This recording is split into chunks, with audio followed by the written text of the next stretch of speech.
कि प्रियव्रत जी बड़े ही यशस्वी राजा थे।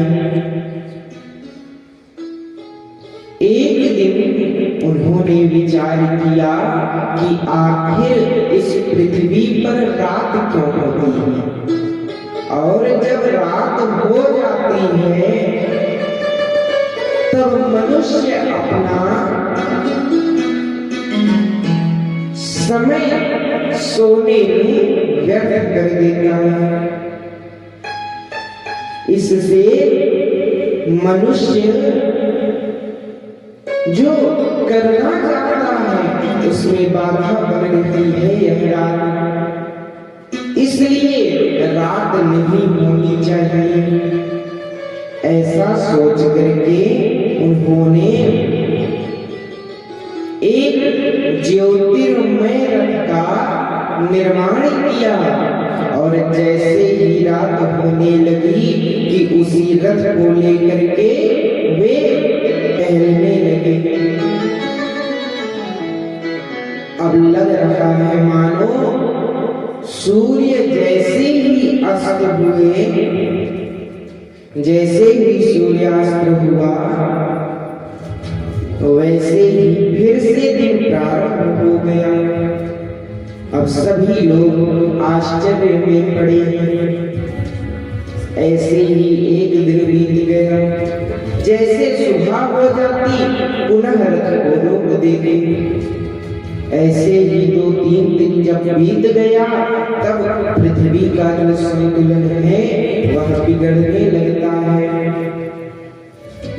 उस समय सब लोग सोच रहे हैं आखिर रात क्यों नहीं हो रही। ये सूचना ब्रह्मा जी के पास पहुंची। ब्रह्मा जी महाराज प्रियव्रत से बोले कि हे राजन, आप ऐसा क्यों कर रहे हैं? तो उन्होंने कहा कि हम ऐसा इसलिए कर रहे हैं क्योंकि ये जो मनुष्य है ये रात में सो करके अपना समय व्यर्थ कर देता है, इसलिए हम ये सोचते हैं कि रात नहीं होनी चाहिए। कहा ब्रह्मा जी ने कि हे राजन, आप ये जो कह रही हैं ये आप पहले विचार कीजिए कि इस संसार में ऐसी कोई भी वस्तु नहीं है जिसका कोई उपयोग नहीं। अगर मनुष्य दिन भर काम करता है तो उसको विश्राम के लिए समय चाहिए, तो इसलिए हमने रात को बनाया है। अब देखिए, जो वस्तु है अगर उसका सही से उपयोग ना करेंगे तो वह खराब ही लगेगी।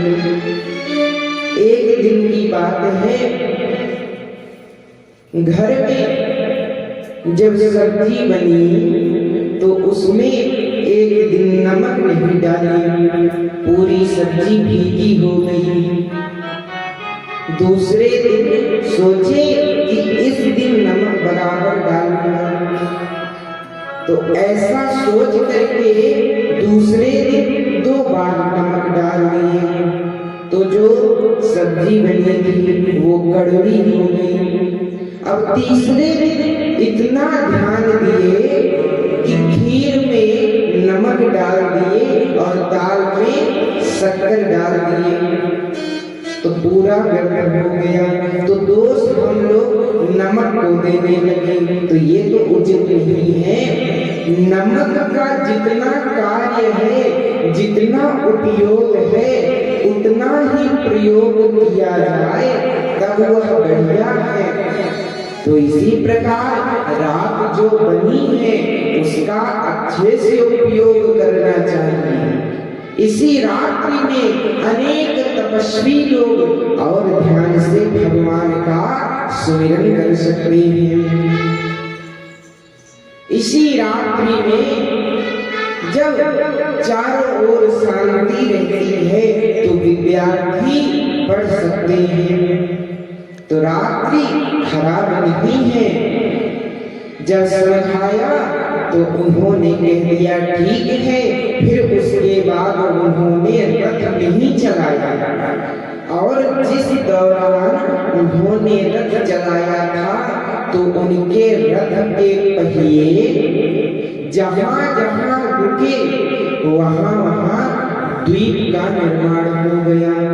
7 जगह पहिए पड़े तो 7 द्वीप तैयार हो गए। जम्बू, प्लक्ष, शाल्मली, शाक, क्रौंच, कुश और पुष्कर, यह 7 द्वीप तैयार हो गए। इनका विवाह होता है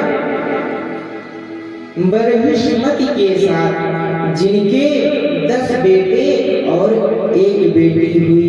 बेटों में आग्नेय, इध्मजु आदि बालक हुए, और जो बेटी थी उनका नाम था ऊर्जस्वती। उनका विवाह दैत्य गुरु शुक्राचार्य जी के साथ होता है। इन्हीं की दूसरी पत्नी से 3 पुत्र हुए। उत्तम, तामस, रैवत।